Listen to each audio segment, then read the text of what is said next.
আসসালামু আলাইকুম গাইজ, সবাই কেমন আছেন? আশা করি ভালো আছেন, ভালো থাকেন এই কামনা করে আজকে একটা ভিডিও নিয়ে আসলাম আপনাদের মাঝে। যে ভিডিওটা দেখলে আশা করি আপনাদের ছোটোখাটো যে সমস্যাগুলো বাসা বাড়িতে কাজ করতে গেলে আপনাদের ফেস করতে হয়, সেই সমস্যাগুলো আশা করি আপনাদের সমাধান হয়ে যাবে। ভিডিওটা একটু মনোযোগ সহকারে দেখবেন। আর যদি আমার এই ভিডিওটা ভালো লাগে তাহলে আমার চ্যানেলটা সাবস্ক্রাইব করে পাশে থাকা বেল বাটনটা অল করে দিন। এতে করে আপনাদের একটু সুবিধা হবে কি, যে যখনই আপনাদের মাঝে নতুন কোনো ভিডিও আপলোড দেই তাহলে ওই ভিডিওটা আপনাদের মোবাইলে নোটিফিকেশন চলে যাবে, আপনারা এই ভিডিওটা দেখতে পাবেন। আরেকটা সুবিধা হলো, যখন ভিডিওটা আপনাদের মাঝে পৌঁছাইবে তখন আপনারা এই ভিডিওগুলো দেখতে পারবেন এবং আপনাদের যে কোনো ধরনের সমস্যা হয় এই সমস্যা কমেন্টের মাধ্যমে জানাইতে পারেন। এবং আপনাদের কমেন্টের উপরে ভিত্তি করে আমি চেষ্টা করব আপনাদের এই কমেন্টের রিপ্লাই দেওয়ার জন্য এবং একটা ভিডিও করে আপলোড করার জন্য। এতে করে আপনাদেরও সুবিধা, আমারও একটু সুবিধা।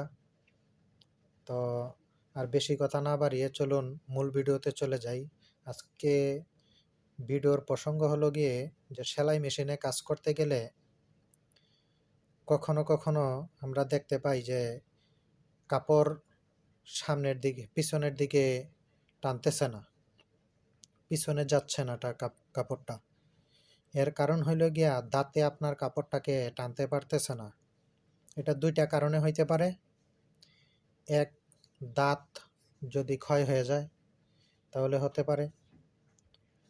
আরেকটা ব্যাপার হলো, দাঁত যদি নিচে নেমে যায়, নিচে নেমে গেলেও এই সমস্যাটা হতে পারে। এখন দাঁত নিচে নেমে গেলে কি করে উপরে উঠাবেন, চলুন আপনাদেরকে একটু দেখাই। এই যে দেখতে পাচ্ছেন, এটা হলো মেশিনের দাঁত। এটা কারো কারো মেশিনে 3 দাঁত থাকে, কারো কারো মেশিনে আপনার 2.5 দাঁত থাকে। তো 2.5 দাঁত বলতে আপনার 2 দাঁতই বলা যায়। এটা আপনার 2 সিরিয়ালে, কারো কারো 3 সিরিয়ালে হয় এই দাঁতটা, ঠিক আছে? তো চলুন ভিডিওটা দেখি। এই যে দেখুন, আমি মেশিনটা একটু আপনাদের দেখানোর সুবিধার্থে একটু পাল্টিয়ে নিলাম। এই যে দেখেন, এইখানে যে নাট, এই নাটটা মূলত দাঁতের কাজ করে উপরে এবং নিচে নামানোর কাজ করে।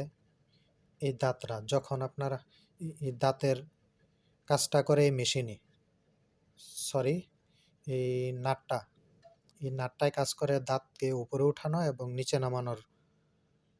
তো এখানে একটা নাট দেখবেন, এই নাটটা লুজ দিয়ে যদি নিচের দিকে ঘুরাইয়া দেন তাহলে উপরে দাঁতটা উঠে যাবে। আর যদি আপনার নিচে নামানোর প্রয়োজন হয় তাহলে এই নাটটা লুজ দিয়ে একটু উপরের দিকে টান দিবেন, তাহলে দেখবেন দাঁতটা নিচে নেমে গেছে। এই হলো গিয়া আপনার দাঁতের সমস্যা সমাধান করতে পারবেন এখান থেকে, ঠিক আছে? আমি অবশ্য আপনাদেরকে দেখাইলে বুঝতে পারবেন। দেখেন, সরি, আমার স্ক্রুড্রাইভারের মাথাটা মোটা, ঠিক আছে, নাটে লাগতেছে না, এই জন্য দেখাইতে পারতেছি না। তবে এই নাটটা লুজ দেওয়ার পরে একটু নিচের দিকে করবেন, দাঁতের উপরে উঠবে। এবং যদি উপরের দিকে করেন তাহলে দাঁতটা নিচে নামবে। এটা এভাবেই করতে হয় দাঁতের কাজগুলা। দাঁত উপরে এবং নিচে উঠানোর যেই কাজটা, এই কাজটা আপনার এই নাটের মাধ্যমে করা হয়। এই হলো গিয়ে আপনার সমস্যার সমাধান। কখনো যখন দেখবেন আপনারা যে কাপড়ে সেলাই করতে গেলে আপনার দাঁতে টানতেছে না, কাপড় সামনে আগাইতেছে না, তখন মনে করবেন যে দাঁতটা হয়তো নিচে নেমে গেছে। একটু খেয়াল করবেন যে দাঁতটা হাতে বাজে কিনা। এভাবে হাতে ঘষা দিবেন দাঁতে, হাতে বাজে কিনা। যদি মনে করেন যে হাতে কম বাজতেছে, তাহলে বুঝবেন যে দাঁতটা নিচে নেমে গেছে। এই নাটটা একটু লুজ দিয়ে দাঁতটা উপরে উঠাই দিবেন। তাইলে আপনাদের এই সমস্যাটা আশা করি সমাধান হয়ে যাবে। তো আজকের মতো ভিডিও এতটুকুই। আশা করি আমার এই ভিডিওটা দেখে আপনাদের উপকার হবে এবং উপকৃত হবেন।